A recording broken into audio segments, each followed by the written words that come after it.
Now from Eyewitness Sports, this is the LL Bean Friday Night Blitz. Welcome to the final edition this season of the Friday Night Blitz. Mark Dondero, I'm Yanni Karakis. We have our Thanksgiving Day Blitz and, of course, the Super Bowls. But tonight, our last Friday night with plenty at stake. Yanni, state semifinals, 5 of the 6 games under the lights tonight, with teams trying to advance to Super Bowls. For our game of the week, though, let's go over to Ruthie Polinsky. Hey, Ruthie. Hey, guys, these two teams have not played each other yet this year. It's a big test for Cranston East, who's looked pretty good to come in and knock off the champs, Bishop Hendricken. Keith Croft looking to lead his Hawks back to the Super Bowl tonight. Hendy up 7-0 early, and they're looking to add to that lead, and they do it with Angel Sanchez breaking through, taking off. His touchdown makes it 14-0 Hawks in the first quarter. Oh, I got great highlights. Just wait. Later in the first half, Cranston East touchdown from Raven de Oliveira. That makes it 14-7 after Hendy gets back up 21-7. 2 seconds left in the half. That's Robinson Antoine with the TD as time expires to put the Bolts within a score at the half. Great momentum. Third quarter now, Cranston East driving, but a little interception. Angel Sanchez with the INT. That's going to be a TD, a pick six for the Hawks. Looking good. The Hawks pull away, and Evan Rinaldi, he pulls away himself for a 40-yard touchdown run for number 40. Hendricken goes back to the ship. 56-32. So what about the other D1 matchup? LaSalle looking to punch a ticket to their 4th straight title game, taking on Portsmouth. Teams did not meet in the regular season. Rams built a 13-0 lead. Patriots come marching back. Kyle Bisho rolls out, finds Brian Hamilton back at the end zone. Lead cut in half, but LaSalle has a pretty good pass-catch combo of their own. Nate Lucier looking way down the field, finding his favorite target, Jake Ribeiro. Beautiful catch. Rams inside the red zone. A few plays later, Lucier to Leroy de Oliveira. He's a Blitz 12, hashtag Blitz 12 regular. Another score for him. LaSalle wins 42-28, booking their 4th straight trip to the ship. Portsmouth did a hell of a job. Definitely one of the toughest games I've been a part of. I'm excited to be back in the Super Bowl. It's my 4th time back. I love you, bro. We have a great opportunity this year to take it. So I'm feeling really confident this year. There you have it, Mark. Hendricken and LaSalle meeting in the Super Bowl yet again. I believe I had that. So did everyone. Okay. Who do you think wins? No, we won't go there right we got now. time for that. As for Portsmouth and Cranston East, they had great years, but as you just alluded to, predictable. Yeah, so the teams meet for all the marbles for the 6th time in 7 years, and for the 4th consecutive year. Of course, Hendricken winning all those title games en route to their 7 straight D1 titles. They'll go for 8. Earlier this year, the Hawks beat the Rams 21-7. In Division 2, North Kingstown has been the team to beat all year, an undefeated mark heading into tonight's semifinal against East Greenwich. Yeah, the Skippers beat the Avengers handily 2 weeks ago, 51-7. Would tonight's game be any closer down to North Kingstown? Joe Gilmartin finding his favorite target, Zach Pezza, lays out for the incredible grab. Beautiful grab there. Next play, Tyler Calfayan punches in the score, 7-0 NK. Second quarter, Gilmartin dumps it off to Max Naya. And Mark, check out the little juke right before the end zone. NK up 20-0. Gilmartin having his way, finding Ryan Maloney. NK up 28-0 at the break. East Greenwich, they do get on board in the second half. Andrew Blessing to Grant Driscoll, touchdown Avengers. But the Skippers would never look back. Gilmartin back to Pezza. NK wins big, 56-7, their first Super Bowl appearance since 1993. You know, I was on that coaching staff. I was on the coaching staff in '87. We haven't won one yet. I'm really thrilled. It's a special thrill to be able to go back with this group. These seniors are pretty special to me, and there's a couple that are real special.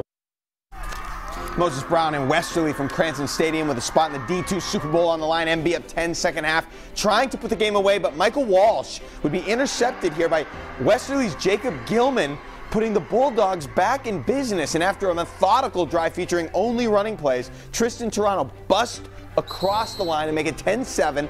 But back come the Quakers, again trying to put the game away. This time success. Walsh keeps it himself, leads, just reaches for the goal line, gets there. MB back up 10, and Moses Brown would hold on for the 17-13 win over Westerly. And they'll head to the big game. Coach. we played all kinds of games this year. We came back against North Kingstown, double overtime. Then we had a single overtime versus Shea. So I wasn't surprised. I wasn't surprised. These kids, I've been a part of football for 28 years between coaching and playing, and this is by far the most grittiest team I've ever been a part of because they just never quit. All right, D2 Super Bowl is set. North Kingstown trying to cap off a perfect year. MB and NK played one of the best games of the season back in week 1. Skippers beating the Quakers 50-49 in double OT. That game was incredible. We hope in 2 weekends, another good one for the D2 crown. All right, it's time for our social media blitz, our last one. Are we going to do one on Turkey Day? We might. Maybe we'll have to.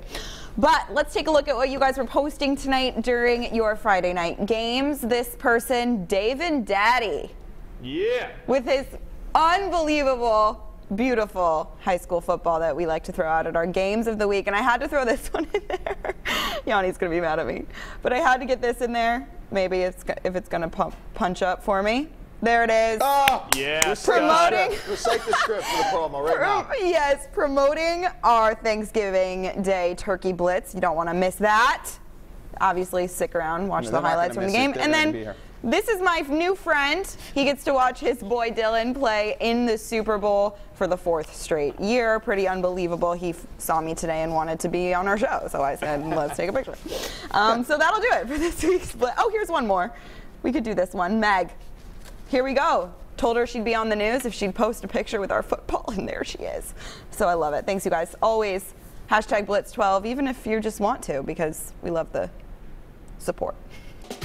The LL Bean Friday Night Blitz continues. Welcome back to the show. Yanni Caracas, Mark Dondero. Our Super Bowls are set in Division 1 and 2. The D3 Super Bowl, though, won't be official until tomorrow. Just one game tonight, Central Falls and the Juanita Sanchez PCD Wheeler Co-op. Yeah, the team taking on Central Falls. Juanita undefeated, looking to return to the Super Bowl. Cavaliers had a lead in the second half. They add to it thanks to a big play on D. Emmanuel Garrow sniffs that out, and he's looking for the pick 6 down the sideline. He's chugging, and he'll get there. Plenty of offense for Juanita as well. Elijah Matthews, he's going to hand it off to Juan Hernandez. Cavaliers heading back to the Super Bowl thanks to a 45-22 victory over Central Falls. You know, we got a lot of seniors. They went through a hard time last year in the Super Bowl when we lost a close one. So we've had a goal of trying to get back here and get another shot. We worked hard for this. Since the summer we've been working. So it feels good going back to the Super Bowl. Now we gotta finish it now. We just gotta finish it.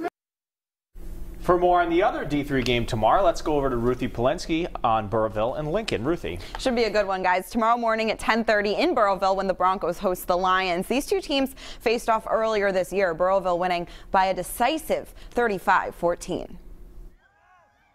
The Burrillville Broncos have been fun to watch this season, to say the least. Explosive weapons on offense, a tough defense, and a group of 11 seniors. They want to be good, and that's for me. I'm very proud of them for that. We've all been playing since 4th and 5th grade, and to be able to get here together as most of us captains on the team, and then the seniors playing, going to the Super Bowl, winning is definitely the dream we've had forever. Well, that dream can come true with one more win tacked on to their undefeated season, sending them into their 4th straight Super Bowl appearance. It would happen to be 4 years in a row, but this team is totally different than any of the other teams that I've been, and so we just take it. You know, it's this team, it's this year, and it's this Super Bowl, and we have a chance to go there, so it's very exciting. Lincoln, on the other hand, hasn't won a Super Bowl since 2000. Nobody's picking us to win, and we understand that, but we're still going to show up. You know, this team's a tough team. Our guys like to show up early, stay late, and bring the proverbial lunch pail, so they're ready to go to work. For the Lions, this is the 3rd straight year they've made it to the semifinal game. So this is a team that's hungry to get into the Super Bowl. Not to mention, they're a much different group than the group that played Burrillville in week 1 of the football season. We have a balanced attack where everybody's chipping in, and it's really about their attitude and effort. It's the only things we can't control, and we understand that. So if we bring the best attitude and effort every day, we're going to make progress, and that's kind of what brought us to this point. We know that we're going to get their best, and so we're looking forward to that challenge. It shouldn't be easy to go back to the Super Bowl. And it won't be. The D3 Super Bowl is set for Saturday, December 2nd at 4 o'clock at Cranston Stadium. The last remaining Mass playoff team, D3 South champs North Attleboro, getting ready for their state semi matchup tomorrow with Tewksbury. Rocketeers riding a 9-game winning streak, which leaves them 1 win short of a trip to Gillette. They're a very good football team. They run the ball very well. They do a lot of unconventional things that we haven't seen, probably the most number of different formations we've seen from any team this year. So they're going to be a challenge. This is the first time, I think, under the new playoff format that we've been this far in the playoffs. So we just have to stay calm, play our game, and I think we'll be all set. It'd be great. We've been working so hard. It just means so much to everyone to be able to get the opportunity to play at Gillette Stadium. Remember all the highlights from tonight on WPRI.com. We want to thank all our photographers, Dave Wiggins, Andy Piskowski, JP Smallins, Mark, Ruthie, me, our interns, Bobby Didge and Nikki Latt. And remember, Thanksgiving Day, we have the Thanksgiving Day Blitz, 6:30 and 10:35 on Fox Providence. Every game in our viewing area, and a side of mashed potatoes. Right, Don Darrow? I don't eat that, but yeah, sure. That'll do it for the Blitz.